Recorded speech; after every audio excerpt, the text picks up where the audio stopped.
ನಮಸ್ಕಾರ. ಬೆಂಗಳೂರಿನ ಪ್ರಮುಖ ಸುದ್ದಿಯನ್ನು ತಿಳಿಸುವಂತಹ ನಮ್ಮ ಬೆಂಗಳೂರಿಗೆ ಸ್ವಾಗತ. ನಾನು ನವಿತಾ ಜೈನ್. ಕೋಟಿ ಕೋಟಿ ಗಳಿಸಬೇಕು ಅಂತ ಬೆಂಗಳೂರಿಗೆ ಬಂದ ಆಸಾಮಿಯೊಬ್ಬ ಪ್ರತಿಷ್ಠಿತ ಕಂಪನಿ ಹೆಸರಲ್ಲಿ ಜನರನ್ನ ಯಾಮಾರಿಸಿದ್ದಾನೆ. ಹೀಗೆ 10 ವರ್ಷ ಜನರಿಗೆ ಮಕ್ಮಲ್ ಟೋಪಿ ಹಾಕ್ತಿದ್ದ ಉದ್ಯಮಿ ಈಗ ರೆಡ್ ಹ್ಯಾಂಡ್ ಆಗಿ ಸಿಕ್ಕಿಬಿದ್ದು ಪೊಲೀಸರ ಕೈಯಲ್ಲಿ ಲಾಕ್ ಆಗಿದ್ದಾನೆ.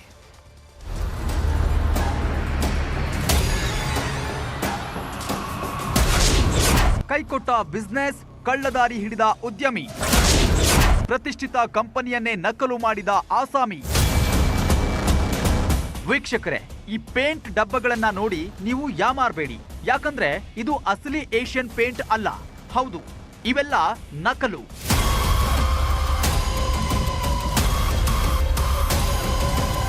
ಈ ಫೋಟೋದಲ್ಲಿರೋ ಆಸಾಮಿನೇ ನಕಲಿ ಸಾಹೇಬ. ಹೆಸರು ಚುನ್ನಿಲಾಲ್. ರಾಜಸ್ಥಾನದವನು. 10 ವರ್ಷಗಳ ಹಿಂದೆ ಬೆಂಗಳೂರಲ್ಲಿ ಬದುಕು ಕಟ್ಟಿಕೊಳ್ಳೋದಕ್ಕೆ ಒಂದಿಷ್ಟು ಹಣ ಹಿಡಿದು ಬಂದಿದ್ದ. ಆದ್ರೆ ಈತನಿಗೆ ಆಗ ಲಕ್ ಕುಲಾಯಿಸಿಲ್ಲ. ಬೆಂಗಳೂರಂತ ನಗರದಲ್ಲಿರುವ ಮಾರ್ಕೆಟ್ಗೆ ಈತ ಥಂಡ ಹೊಡೆದಿದ್ದ. ಆಗ ಯೋಚನೆ ಮಾಡುತ್ತಾ ಕುಳಿತಿದ್ದ ಉದ್ಯಮಿಗೆ ಪ್ರತಿಷ್ಠಿತ ಕಂಪನಿ ನಕಲು ಮಾಡೋ ಐಡಿಯಾ ತಲೆಗೆ ಬಂದಿದೆ. ಪ್ರತಿಷ್ಠಿತ ಪೇಂಟಿಂಗ್ ಕಂಪನಿಗಳಲ್ಲಿ ಒಂದಾದ ಏಷ್ಯನ್ ಪೇಂಟ್ ಅನ್ನೇ ಈ ಸಾಹೇಬ ನಕಲು ಮಾಡಿದ್ದಾನೆ. ಕಂಪನಿಯ ಹೆಸರು ಹಾಗೂ ಸ್ಟಿಕ್ಕರ್ಗಳನ್ನ ಬಳಸಿ ತನ್ನ ಪೇಂಟ್ಗಳನ್ನ ಮಾರಾಟ ಮಾಡ್ತಿದ್ದ. ಹೀಗೆ ನಗರದ ಹಲವು ಕಡೆ ಡಿಸ್ಟ್ರಿಬ್ಯೂಟರ್ ಆಗಿ ಕಳೆದ 10 ವರ್ಷಗಳಿಂದ ಸೈಲೆಂಟ್ ಆಗಿ ನಕಲು ಮಾಡಿದ ಪೇಂಟಿಂಗ್ ಮಾರಾಟ ಮಾಡಿ ಹಣ ಗಳಿಸ್ತಾ ಇದ್ದ. ಆದ್ರೆ ಇತ್ತೀಚೆಗೆ ಅದೊಬ್ಬ ವಂಚನೆಗೆ ಒಳಗಾದ ವ್ಯಕ್ತಿ ಕಂಪನಿ ಕಡೆ ಮುಖ ಮಾಡಿದಾಗ ಸಾಹೇಬನ ಅಸಲಿ ಸಂಗತಿ ಬಯಲಾಗಿದೆ. ಏಷ್ಯನ್ ಪೇಂಟಿಂಗ್ ಕಂಪನಿಗೆ ಆತ ದೂರು ನೀಡಿದ್ದ. ದೂರಿನ ಮಾಹಿತಿ ಆಧಾರದಲ್ಲಿ ಪರಿಶೀಲಿಸಿದಾಗ ಕಂಪನಿಗೆ ವಂಚನೆಯ ಆಟ ತಿಳಿದು ಬಂದಿದೆ. ಕೂಡಲೇ ವಿವಿಪುರಂ ಪೊಲೀಸರಿಗೆ ದೂರು ಕೊಟ್ಟಿದ್ದಾರೆ. ದೂರು ಸಂಬಂಧ ಮೊದಲಿಗೆ ಸ್ಯಾಂಪಲ್ ಪಡೆದು ಪರಿಶೀಲಿಸಿದ ಪೊಲೀಸರಿಗೆ ಚುನ್ನಿಲಾಲ್ ನಸುಗಿನ್ನಿ ಆಟ ಬಯಲಾಗಿದೆ. ಬಳಿಕ ವಿದ್ಯಾರಣ್ಯಪುರ ಬಳಿ ಇರುವ ಆತನ ಗೋಡಾನಿಗೆ ದಾಳಿ ಮಾಡಿದ ಪೊಲೀಸರು ಅಲ್ಲಿದ್ದ ವಸ್ತುಗಳನ್ನ ವಶಕ್ಕೆ ಪಡೆಯೋದ್ರ ಜೊತೆಗೆ ಆರೋಪಿ ಚುನ್ನಿಲಾಲ್ನನ್ನ ಬಂಧಿಸಿದ್ದಾರೆ. ಒಬ್ಬರು ಕಂಪ್ಲೇಂಟ್ ಕೊಡ್ತಾರೆ ದಟ್ ಅವರಿಗೆ ಏಷ್ಯನ್ ಪೇಂಟ್ಸ್ ಅಂತ ಹೇಳಿಬಿಟ್ಟು ಫಾಲ್ಸ್ ಮತ್ತು ಚೀಟಿಂಗ್ ಮಾಡಿದ್ದಾರೆ, ಅದರಲ್ಲಿ ಫಾಲ್ಸ್ ಪ್ರಾಡಕ್ಟ್ ಕೊಟ್ಟಿದ್ದಾರೆ ಅಂತ. ಅದಾದ ನಂತರ ನಾವು ಮುಂದೆ ತನಿಖೆ ಮಾಡಿ ಎಲ್ಲಿಂದ ಸಪ್ಲೈ ಬರ್ತೈತೆ ಅಂತ ಟ್ರೇಸ್ ಮಾಡಿದಾಗ ವಿದ್ಯಾನಾರಾಯಣಪುರ ಅಲ್ಲಿ ಒಂದು ಫ್ಯಾಕ್ಟ್ರಿಯಲ್ಲಿ ಒಬ್ಬರು ಸುನೀಲ್ ಅಂತ ಆರೋಪಿ ಇದರಲ್ಲಿ ಫೇಕ್ ನೇಮ್ ಇಟ್ಕೊಂಡು ಏಷ್ಯನ್ ಪೇಂಟ್ಸ್ ಹೆಸರು ಯೂಸ್ ಮಾಡಿಕೊಂಡು ಮ್ಯಾನುಫ್ಯಾಕ್ಚರ್ ಮಾಡ್ತಿದ್ದ. ಸದ್ಯ ಆರೋಪಿ ಚುನ್ನಿಲಾಲ್ ಬಂಧಿಸಿರೋ ಪೊಲೀಸರು ಗೋಡಾನ್ನಲ್ಲಿದ್ದ 10 ಲಕ್ಷ ಮೌಲ್ಯದ ಪೇಂಟಿಂಗ್ ವಸ್ತುಗಳನ್ನ ವಶಕ್ಕೆ ಪಡೆದಿದ್ದಾರೆ. ವೀಕ್ಷಕರೇ, ನೀವು ಹುಷಾರಾಗಿರಿ. ಯಾಮಾರೋರು ಇದ್ರೆ ಯಾಮಾರ್ಸೋರು ಇದ್ದೇ ಇರ್ತಾರೆ. Manjunath Chandra, crime bureau, news 18 Bengaluru. IPL ಶುರುವಾಗ್ತಿದ್ದಂತೆ ಬೆಟ್ಟಿಂಗ್ ದಂಧೆನೂ ಶುರುವಾಗುತ್ತೆ. ಈಗ ಬೆಂಗಳೂರು ಪೊಲೀಸರು 10 ಸೆಕೆಂಡ್ ಅಂತರದಲ್ಲಿ ಪೈಸೆ ಜೇಬಿಗಿಳಿಸ್ತಿದ್ದ ಗ್ಯಾಂಗ್ ಅನ್ನ ಲಾಕ್ ಮಾಡಿದ್ದಾರೆ. ಈ ಗ್ಯಾಂಗ್ ಮಾಡ್ತಾ ಇದ್ದ ದಂಧೆ ಹೇಗಿತ್ತು ನೀವೇ ನೋಡಿ. ಮೈದಾನದಲ್ಲೇ ಕುಳಿತು ಬೆಟ್ಟಿಂಗ್, ಸೆಕೆಂಡ್ಗಳಲ್ಲೇ ಗ್ಯಾಂಗ್ಗೆ ಪ್ರಾಫಿಟ್.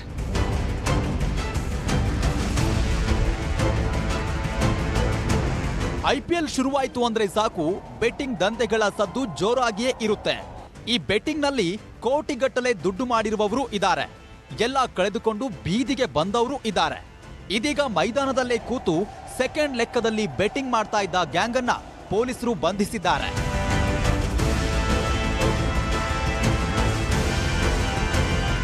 ವಿಕ್ರಾಂತ್, ಅಮರ್ಜೋತ್ ಸಿಂಗ್, ಮನೋಜ್ ಭಾತ್ರಾ, ದುಷ್ಯಂತ್ ಕುಮಾರ್ ಬಂಧಿತರು. ದೇಶದಲ್ಲಿ ಎಲ್ಲೇ ಮ್ಯಾಚ್ ನಡೀಲಿ ಅಲ್ಲಿ ಈ ಗ್ಯಾಂಗ್ ಎಂಟ್ರಿ ಪಕ್ಕಾ ಇರುತ್ತೆ. ಕೇವಲ 10 ಸೆಕೆಂಡ್ ಅಂತರದಲ್ಲಿ ಸಾವಿರ ಎಣಿಸಿದ್ರೆ ಒಂದು ಮ್ಯಾಚ್ ಮುಗಿಯೋ ಒಳಗೆ ಕೋಟಿ ಕೋಟಿ ಈ ಗ್ಯಾಂಗ್ ಸಂಪಾದನೆ. ಇವರು ಮೈದಾನದಲ್ಲೇ ಕೂತು ಎಲ್ಲ ದಂಧೆ ನಡೆಸ್ತಿದ್ರು. ಇವರ ಖತರ್ನಾಕ್ ಐಡಿಯಾ ನೋಡಿ ಪೊಲೀಸರು ದಂಗಾಗಿದ್ದಾರೆ. ಯಾರು ಕ್ರಿಕೆಟ್ ಮ್ಯಾಚಿನ ಮಧ್ಯದಲ್ಲಿ ತುಂಬ ಫೋನಲ್ಲಿ ಆ್ಯಕ್ಟಿವ್ ಆಗಿರ್ತಾರೆ ಮತ್ತು ಅನುಮಾನಾಸ್ಪದವಾಗಿರ್ತಾರೆ ಅಂಥವ್ರನ್ನ ಚೆಕ್ ಮಾಡಿದಂಥ ನಂತರದಲ್ಲಿ ನಮಗೆ 3 ಜನ ಪರ್ಸನ್ಸ್ಗಳು ಸಿಗ್ತಾರೆ. ಅದರಲ್ಲಿ ಅವರ ಮೊಬೈಲ್ ಚೆಕ್ ಮಾಡಿದಾಗ ಕ್ರಿಕೆಟ್ ಬೆಟ್ಟಿಂಗ್ ಆ್ಯಪ್ಗಳಿರುತ್ತೆ. ವಿತಿನ್ ಸ್ಟೇಡಿಯಂ ಬಂದು ಲೈವ್ ಆಗಿ ಬೆಟ್ಟಿಂಗ್ ಆಡಿಸೋ ಅಂಥ ಒಂದು ದಂಧೆಯಲ್ಲಿ ಇರ್ತಾರೆ. ಈ ಗ್ಯಾಂಗ್ ದೇಶದ ವಿವಿಧೆಡೆ ತಮ್ಮ ಸದಸ್ಯರನ್ನ ಹೊಂದಿದ್ದಾರೆ. ಐಪಿಎಲ್ ವೇಳೆ ಈ ಗ್ಯಾಂಗ್ನ ಒಂದು ಬ್ಯಾಚ್ ಮೈದಾನ ಪ್ರವೇಶ ಮಾಡುತ್ತೆ. ಇನ್ನೊಂದು ಬ್ಯಾಚ್ ಪ್ರತಿ ಬಾಲ್ಗೂ ಹೊರಗಡೆ ಬೆಟ್ಟಿಂಗ್ ನಡೆಯುತ್ತೆ. ಮೆಸೇಜ್ ಮೂಲಕವೇ ಎಲ್ಲ ಖತರ್ನಾಕ್ ಕೆಲಸ ಮುಗಿಸ್ತಾ ಇದ್ರು. ಮಾಹಿತಿ ಆಧರಿಸಿ ಟಿವಿ ನೋಡ್ಕೊಂಡು ಈ ಗ್ಯಾಂಗ್ ಬೆಟ್ಟಿಂಗ್ ಹಾಕ್ತಿದ್ರು.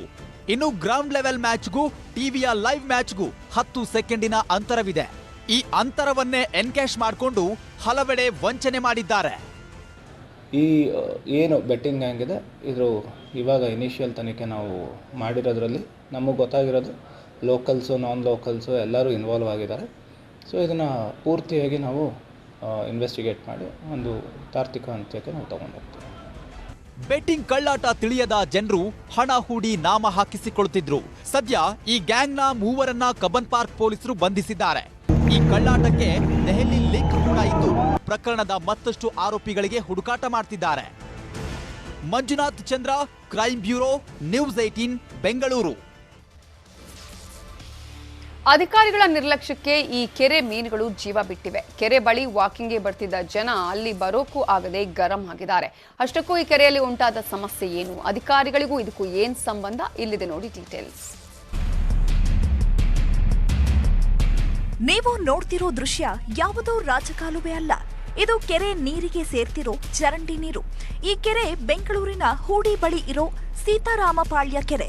ಈ ಕೆರೆ ಮೊದಲು ಹಚ್ಚ ಹಸಿರಿನ ನಡುವೆ ಪರಿಸರ ಪ್ರೇಮಿಗಳನ್ನ ಕೈಬೀಸಿ ಕರೀತಾ ಇತ್ತು.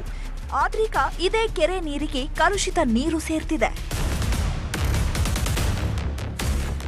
ಇತ್ತೀಚೆಗೆ ಸುರಿದ ಮಳೆಯಿಂದ ಹಾಗೂ ಜಲಮಂಡಳಿ ಕೊಳಚೆ ನೀರು ಸೀತಾರಾಮಪಾಳ್ಯ ಕೆರೆಗೆ ಸೇರ್ತಿದೆ. ಇದರಿಂದ ಕೆರೆಯಲ್ಲಿರೋ ಮೀನುಗಳ ಮಾರಣ ಹೋಮವಾಗ್ತಿದ್ದು ಜಲಚರಗಳ ಪ್ರಾಣಕ್ಕೆ ಕಂಟಕವಾಗಿದೆ.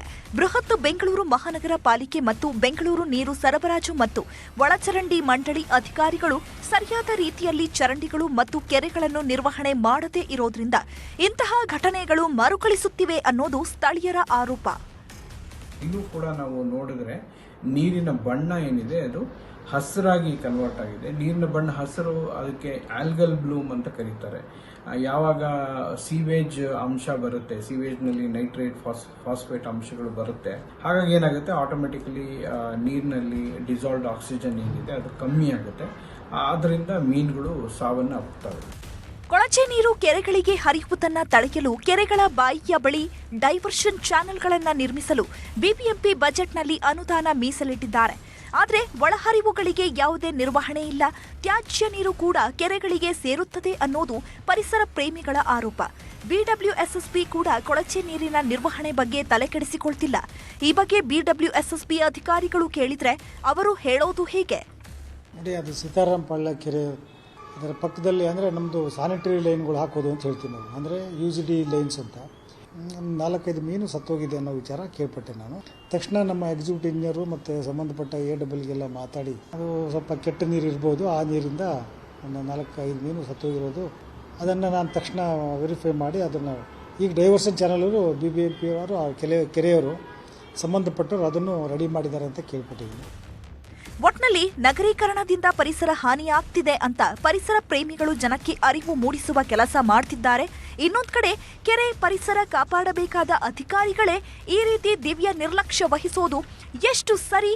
ಈ ಸಮಸ್ಯೆಗೆ ಕೂಡಲೇ ಪರಿಹರಿಸಬೇಕಾಗಿದೆ. ರಂಜನ್ ಶಿರ್ಲಾಲ್, ನ್ಯೂಸ್ 18 ಬೆಂಗಳೂರು.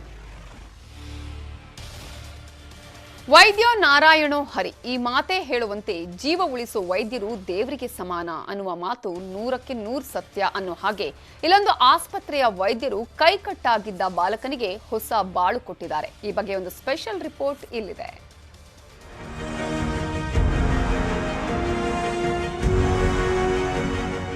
ಹೀಗೆ ಶರ್ಟ್ ಒಳಗೆ ಕೈಕಟ್ಟಿಕೊಂಡು ವೈದ್ಯರ ಬಳಗದ ಮಧ್ಯೆ ಮಂದಹಾಸ ಬೀರುತ್ತಾ ನಿಂತಿರೋ ಬಾಲಕನ ಹೆಸರು ಚರಣ್. ಮೂಲತಃ ಆಂಧ್ರದ ಕುಪ್ಪಂನವರು. ಅಪ್ಪನಿಗೆ ಹೊಲದಲ್ಲಿ ಸಹಾಯ ಮಾಡಲು ಹೋಗಿ ಹುಲ್ಲು ಕಟ್ ಮಾಡೋ ಮಷೀನ್ ಒಳಗೆ ಕೈ ಸಿಲುಕಿ ಕಟ್ಟಾಗಿ ಬಿದ್ದಿದೆ. ಕೂಡಲೇ ಚರಣಪ್ಪ ಅಲ್ಲಿದ್ದ ಸ್ಥಳೀಯ ಆಸ್ಪತ್ರೆಗೆ ಕಟ್ಟಾಗಿದ್ದ ಕೈ ಸಮೇತ ಚರಣನ್ನ ಎತ್ಕೊಂಡು ಹೋಗಿದ್ದಾರೆ. ಆದ್ರೆ ಅಲ್ಲಿ ಆಗಲ್ಲ ಎಂದಿದ್ದಾರೆ. ಅಲ್ಲಿಂದ ಬೆಂಗಳೂರಿನ ಖಾಸಗಿ ಆಸ್ಪತ್ರೆಗೆ ಬಂದ ಚರಣ್ ಪೋಷಕರಿಗೆ ವೈದ್ಯರು ಮತ್ತೆ ಬಾಲಕನ ಕೈ ಸರಿ ಮಾಡೋ ವಿಶ್ವಾಸ ನೀಡಿದ್ರು. ರಾಮನ ಸಿಕ್ಕಿಂದು ಸರ್ ನಾರಾಯಣ ಹಾಸ್ಪಿಟ್ಲಿಗೆ ಬಂದ್ವಿ. ಸಾರ್ ರವಿ ಸಾರು ಡಾಕ್ಟ್ರ್ ಏನಂದ್ರಂತೆ, ಇವರು ಅಲ್ಲ ನಿನಗೆ ಯಾಕೆ ಮಗು ನಾನು ಕಾಪಾಡಿಸ್ತೀನಿ, ನೀನು ಬೈಬಿಡಬೇಡ ಧೈರ್ಯ ಕೊಟ್ಟರು. ಅಲ್ಲಿ ಆಪ್ರೇಷನ್ ಮಾಡಿದ್ರು. ಈಗ ಚೆನ್ನಾಗಿ ಆದಿ ಚೆನ್ನಾಗಿ ಪನಿ ಮಾಡ್ತಾರೆ. ಕೈ ಹಿಂಗೆ ಹಿಡಿಕಂದ್ರೆ ಕೂಡ ಚೆನ್ನಾಗಿ ಹಿಡಿತಾರೆ. ಚರಣ್ಗೆ ಸತತ 6 ಗಂಟೆಗಳ ಕಾಲ ಶಸ್ತ್ರಚಿಕಿತ್ಸೆ ನಡೆಸಿದ ಆಸ್ಪತ್ರೆ ವೈದ್ಯರು ಆಪರೇಷನ್ ಸಕ್ಸಸ್ ಮಾಡುವಲ್ಲಿ ಯಶಸ್ವಿಯಾಗಿದ್ದಾರೆ. ಚರಣ್ ಎಡಗೈಯನ್ನ ಮಷಿನ್ ಎಳೆದಿದ್ದ ಕಾರಣ ಕೈ ಸಂಪೂರ್ಣ ನಜ್ಜುಗುಜ್ಜಾಗಿತ್ತು. ಅಷ್ಟೇ ಅಲ್ಲ, ಹೆಚ್ಚು ರಕ್ತಸ್ರಾವವೂ ಆಗಿತ್ತು. ಇವೆಲ್ಲ ವೈದ್ಯರ ತಂಡಕ್ಕೆ ಚಾಲೆಂಜಿಂಗ್ ಆಗೇ ಇತ್ತು. ವೈದ್ಯರ ಟೀಮ್ ಬಾಲಕ ಚರಣ್ಗೆ ಧೈರ್ಯ ನೀಡೋ ಜೊತೆಗೆ ಆಪರೇಷನ್ ಸಕ್ಸಸ್ ಮಾಡಿದ್ದಾರೆ. ಸದ್ಯ 70% ಕೈ ಗುಣಮುಖವಾಗಿದೆ. 3 ತಿಂಗಳಲ್ಲಿ ಬೆರಳುಗಳು ಕೂಡ ಆಕ್ಟಿವ್ ಆಗಿದೆ. ಮೈಕ್ ಹಿಡಿಯುವಷ್ಟು ಕೈ ಬಲಿಷ್ಠಗೊಂಡಿದೆ. ಸರ್ಜರಿ ಟೈಮಲ್ಲಿ ನಮ್ದು ಮೇನ್ ಇಂಪಾರ್ಟೆನ್ಸ್ ನಾವು ಕೈ ಸರ್ವೈವ್ ಆಗಬೇಕು and in the immediate period function recovery ಆಗಬೇಕು ಅದರಲ್ಲಿ. So that time we are only worried about those things.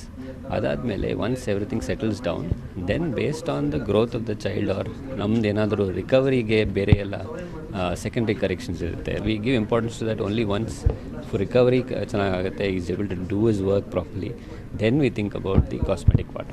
ಇನ್ನು 5 ತಿಂಗಳಲ್ಲಿ ಬಾಲಕ ಎಂದಿನ ಸ್ಥಿತಿಗೆ ಬರುವ ಭರವಸೆ ಸಿಕ್ಕಿದೆ. ಒಟ್ಟಾರೆ ಮತ್ತೊಮ್ಮೆ ಬೆಂಗಳೂರು ವೈದ್ಯರು ಅಸಾಧ್ಯವಾದುದನ್ನು ಸಾಧಿಸಿ ಸೈ ಎನಿಸಿಕೊಂಡಿದ್ದಾರೆ. ಶರಣು Hampi, news 18 Bengaluru. Welcome back. Election date ಹತ್ತಿರ ಆಗ್ತಾ ಇದೆ. ರಾಜಕಾರಣಿಗಳು ಟಿಕೆಟ್ ಪ್ರಚಾರ ಅಂತ ಬ್ಯುಸಿ ಇದ್ದಾರೆ. ಆದ್ರೆ ಈಗ ರಾಜಕೀಯ ಪಕ್ಷಗಳ ವಿರುದ್ಧ ಖಾಸಗಿ ಶಿಕ್ಷಣ ಸಂಸ್ಥೆಗಳ ಒಕ್ಕೂಟ ಸಿಡಿದಿದ್ದು ಬೇಡಿಕೆ ಈಡೇರಿಸದಿದ್ರೆ ಮತದಾನ ಬಹಿಷ್ಕಾರದ ಎಚ್ಚರಿಕೆ ಕೊಟ್ಟಿದೆ.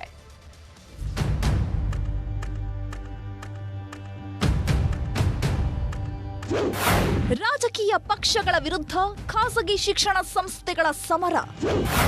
ಬೇಡಿಕೆ ಈಡೇರದಿದ್ರೆ ನೋಟ, ಮತದಾನ ಬಹಿಷ್ಕಾರ ಎಚ್ಚರಿಕೆ.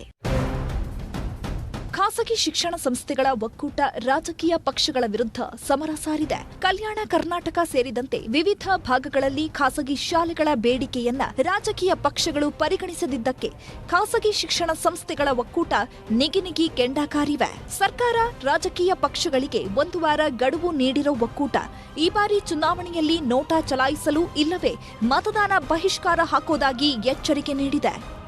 ಕಲ್ಯಾಣ ಕರ್ನಾಟಕದಲ್ಲಿ ಶೈಕ್ಷಣಿಕ ವ್ಯವಸ್ಥೆ ಪೂರ್ತಿ ಹಾಳಾಗಿದೆ. ಪ್ರಾಮಾಣಿಕವಾಗಿ ಅವ್ರು ಮಾಡ್ತಾರೆ ಅಂತಕ್ಕಂಥದ್ದು ನಮಗೆ ಬಂದ್ರೆ ನಾವು ಅವ್ರನ್ನ ಕಂಪ್ಲೀಟ್ ಆಗಿ ಸಪೋರ್ಟ್ ಮಾಡಿ, ಇಲ್ಲದೆ ಹೋದ್ರೆ ನಾವು ಅದನ್ನೇ ಹೇಳ್ತಾ ಇದ್ದಿಲ್ಲ, 7 ದಿನದಲ್ಲಿ ನಾವು ಡಿಸಿಷನ್ ತಗೊಳ್ತೀವಿ. ಚುನಾವಣೆ ಪೂರ್ತಿ ಕಂಪ್ಲೀಟ್ ಆಗಿ ಬಹಿಷ್ಕಾರ ಮಾಡಬೇಕಾ ಪ್ರೈವೇಟ್ ಸ್ಕೂಲ್ಗಳು, ಇಲ್ಲದೆ ಇದ್ರೆ ನೋಟಾ ಹಾಕ್ಬೇಕಾ ಅನ್ನೋದು. ಇನ್ನು ಖಾಸಗಿ ಶಾಲೆಗಳನ್ನ ಪರಿಗಣನೆಗೆ ತೆಗೆದುಕೊಂಡಿಲ್ಲ ಅಂತ ಆರೋಪಿಸಿರೋ ಖಾಸಗಿ ಸಂಘಗಳ ಒಕ್ಕೂಟ ರಾಜಕೀಯ ಪಕ್ಷಗಳ ಮುಂದೆ ಕೆಲ ಬೇಡಿಕೆಗಳನ್ನ ಇಟ್ಟಿದೆ. ಖಾಸಗಿ ಬೇಡಿಕೆಗಳೇನು? ಆರ್ಟಿಇ ನಿಯಮ ಬದಲಾವಣೆ ರದ್ದುಗೊಳಿಸಬೇಕು. ಖಾಸಗಿ ಶಾಲಾ ಮಕ್ಕಳಿಗೂ ಉಚಿತ ಪಠ್ಯ ಪುಸ್ತಕ ನೀಡಬೇಕು. ಕನ್ನಡ ಮಾಧ್ಯಮವನ್ನು ಅನುದಾನಿತ ಶಾಲೆ ಮಾಡಬೇಕು. ಖಾಸಗಿ ಶಾಲೆಗಳ ಶುಲ್ಕ ನಿಗದಿ ಬಗ್ಗೆ ಖಚಿತತೆ ಬೇಕು. ಕಾರ್ಪೊರೇಟ್ ಶಾಲೆ ಜೊತೆ ಬಜೆಟ್ ಶಾಲೆ ಹೋಲಿಕೆ ಬೇಡ. ಖಾಸಗಿ ಶಾಲೆಗಳ ನವೀಕರಣಕ್ಕೆ ಹೆಚ್ಚು ನಿಯಮ ಹೇರಬಾರದು. ಖಾಸಗಿ ಶಾಲೆಗಳಿಗೆ ಉಚಿತ ವಿದ್ಯುತ್ ಸಂಪರ್ಕ ನೀಡಬೇಕು. ಕಲ್ಯಾಣ ಕರ್ನಾಟಕ ಖಾಸಗಿ ಶಾಲೆಗಳಿಗೂ ಅನುದಾನ ಬೇಕು. ಪ್ರತಿ ಕ್ಷೇತ್ರದಲ್ಲೂ 10 ರಿಂದ 12 ಸಾವಿರ ಮತದಾರರ ಶಿಕ್ಷಣ ಸಂಸ್ಥೆಗಳಿವೆ. ಖಾಸಗಿ ಶಾಲಾ ಶಿಕ್ಷಕರು, ಸಿಬ್ಬಂದಿ, ಪೋಷಕರು ಇವರೆಲ್ಲ ಆಯಾ ಕ್ಷೇತ್ರದ ಅಭ್ಯರ್ಥಿ ಗೆಲುವಿಗೆ, ಸೋಲಿಗೆ ಪರಿಣಾಮ ಬೀರಲಿದ್ದಾರೆ. ಆರ್ಟಿಇ ಮಕ್ಕಳ ಪಾಲಕರ ಸಂಘ, ಕಲ್ಯಾಣ ಕರ್ನಾಟಕ ಖಾಸಗಿ ಶಿಕ್ಷಣ ಸಂಸ್ಥೆಗಳ ಪೋಷಕರ ಸಂಘ, ಕನ್ನಡ ಮಾಧ್ಯಮ ಶಾಲೆಗಳ ಒಕ್ಕೂಟ, ಕಲ್ಯಾಣ ಕರ್ನಾಟಕ ಖಾಸಗಿ ಶಾಲಾ ಸಂಘಟನೆ ಸೇರಿದಂತೆ ವಿವಿಧ ಸಂಘಟನೆಗಳು ಮತದಾನ ಬಹಿಷ್ಕಾರದ ಎಚ್ಚರಿಕೆ ನೀಡಿವೆ. ಹಾಕದೇ ಇದ್ರೆ ನಾವು ಮತವನ್ನ ಬಹಿಷ್ಕಾರ ಮಾಡ್ತೀವಿ, ಇಲ್ಲ ಅಂತ ಹೇಳಿದ್ರೆ ನೋಟಾಗಿ ಹಾಕ್ಬೇಕಂತ ಚರ್ಚೆ ಮಾಡ್ತೀವಿ. ಬಹಳ ಪ್ರಮುಖವಾಗಿ ಏನು ನಮಗೆ ತೀರಾ ಅಗತ್ಯವಾಗಿ ಶುಲ್ಕದ ಬಗ್ಗೆ ಇರ್ಬೋದು, ಮತ್ತೆ RTI ಮರುಚಾಲನೆ ಇರ್ಬೋದು, ಈ ಥರದ ವಿಚಾರಗಳಲ್ಲಿ ಶುಲ್ಕದ ವಿಚಾರದಲ್ಲಿ ನಮಗೆ ನೆರವಿಗೆ ಬರಲಿಲ್ಲ ಅಂತ ಹೇಳಿದ್ರೆ ನಾವು ಸರಿಯಾದ ತೀರ್ಮಾನವನ್ನ ಸಭೆ ಸೇರಿ ನಮ್ಮ ಎಲ್ಲ ಒಕ್ಕೂಟಗಳು, ನಮ್ಮ ಪೋಷಕ ಸಂಘಟನೆಗಳ ಒಕ್ಕೂಟಗಳು ಸಭೆ ಸೇರಿ ಪ್ರಣಾಳಿಕೆ ಬಿಡುಗಡೆಯಾದ ನಂತರ ತೀರ್ಮಾನವನ್ನು ಮಾಡಿ ಜನತೆ ಮುಂದೆ ಹೋಗ್ತೀವಿ. ಸದ್ಯ ಚುನಾವಣೆ ಟೆನ್ಷನ್ನಲ್ಲಿರೋ ರಾಜಕೀಯ ಪಕ್ಷಗಳು ಶಿಕ್ಷಣ ಕ್ಷೇತ್ರದ ಪ್ರಮುಖ ಸಂಘಟನೆಗಳ ಒಕ್ಕೂಟದ ಮನವಿಯನ್ನ ಆಲಿಸಿ ಪ್ರಣಾಳಿಕೆಯಲ್ಲಿ ಅಳವಡಿಕೆ ಮಾಡಿ ಭರವಸೆ ನೀಡುತ್ತಾ ಅನ್ನೋದನ್ನ ಕಾದು ನೋಡಬೇಕಿದೆ. Welcome back. 2018ರ ವಿಧಾನಸಭಾ ಚುನಾವಣೆಯಲ್ಲಿ ಬೆಂಗಳೂರಿನ ಒಟ್ಟು 28 ವಿಧಾನಸಭಾ ಕ್ಷೇತ್ರಗಳು ಸೇರಿದಂತೆ ಆಗಿರುವುದು ಕೇವಲ 52% ಮತದಾನ ಮಾತ್ರ. ಹೀಗಾಗಿ ಈ ಬಾರಿ ನಗರದಲ್ಲಿನ ಮತದಾನ ಪ್ರಮಾಣ ಹೆಚ್ಚಿಸಲು ಪಾಲಿಕೆ ಟೊಂಕ ಕಟ್ಟಿ ನಿಂತಿದೆ. ಇದರ ಜೊತೆಗೆ ನಗರದ 5 ವಿಧಾನಸಭಾ ಕ್ಷೇತ್ರದಲ್ಲಿ ಅತಿ ಕಡಿಮೆ ವೋಟ್ ಪೋಲಿಂಗ್ ಆಗಿದ್ದು, ಈ ಕ್ಷೇತ್ರದ ಮೇಲೆ ಚುನಾವಣಾ ಅಧಿಕಾರಿಗಳು ಹದ್ದಿನ ಕಣ್ಣಿಟ್ಟಿದ್ದಾರೆ. ಬಿಬಿಎಂಪಿ ಪ್ಲಾನ್ ಏನು ಅಂತ ನೋಡ್ತಾ ಹೋಗೋದಾದ್ರೆ, ಸಂಘ ಸಂಸ್ಥೆಗಳ ಜೊತೆ ಮತದಾನದ ಅರಿವು ಮೂಡಿಸುವಂತಹ ಕೆಲಸ ಮಾಡೋದು, ವಾರ್ಡ್ ಮಟ್ಟದಲ್ಲಿ ಮತದಾನ ಜಾಗೃತಿಯನ್ನ ಮಾಡೋದು, ಕಸ ವಿಲೇವಾರಿ ವಾಹನದಲ್ಲಿ ಮೈಕ್ ಅಲ್ಲಿ ಅರಿವು ಮತದಾನಕ್ಕೆ ಮಾಡುವಂತಹ ವಿಚಾರ, ಹಾಗೆಯೇ ಗೈರಾಗದಂತೆ ಮತದಾರರಿಗೆ ಸೂಚನೆಯನ್ನ ಕೊಡುವುದು, ಜಂಟಿ ಆಯುಕ್ತರ ನೇತೃತ್ವದಲ್ಲಿ ಮತದಾನದ ಅರಿವು ಮೂಡಿಸುವುದು, ಮತದಾನ ಅರಿವು ಮೂಡಿಸುವಂತಹ ಕಾರ್ಯಕ್ರಮವನ್ನು ಆಯೋಜನೆ ಮಾಡುವುದು, ಕನಿಷ್ಠ 75% ಗಿಂತಲೂ ಹೆಚ್ಚಿನ ಮತದಾನ ಆಗಬೇಕು, ಅದರ ಪ್ರಯತ್ನವನ್ನ ಮಾಡಬೇಕು ಅಂತ ಹೇಳಿ ಈಗಾಗಲೇ ಅರಿವು ಮೂಡಿಸುವಂತಹ ಕೆಲಸವನ್ನ ಬಿಬಿಎಂಪಿ ಮಾಡ್ತಾ ಇದೆ.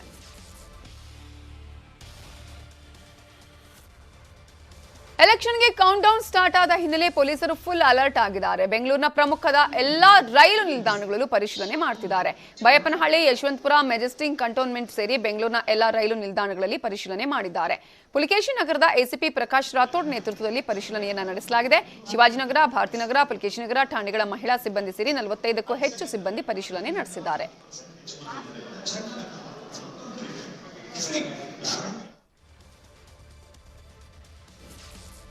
ಬೆಂಗಳೂರಲ್ಲಿ ಬಸವನಗುಡಿ ಪೊಲೀಸರು ದಾಖಲೆ ಇಲ್ಲದೆ ಸಾಗಿಸ್ತಾ ಇದ್ದ 18 ಲಕ್ಷ ಹಣ ಸೀಸ್ ಮಾಡಿದ್ದಾರೆ. ಕ್ರೇಟಾ ಕಾರಲ್ಲಿ ಹಣ ತಗೊಂಡು ಹೋಗ್ತಿದ್ದ ವೇಳೆ ಪೊಲೀಸರು ತಪಾಸಣೆ ನಡೆಸಿದ್ದಾರೆ. ಈ ವೇಳೆ ಪೊಲೀಸರಿಗೆ ದಾಖಲೆ ಇಲ್ಲದ 18 ಲಕ್ಷ ರೂಪಾಯಿ ಹಣ ಸಿಕ್ಕಿದೆ.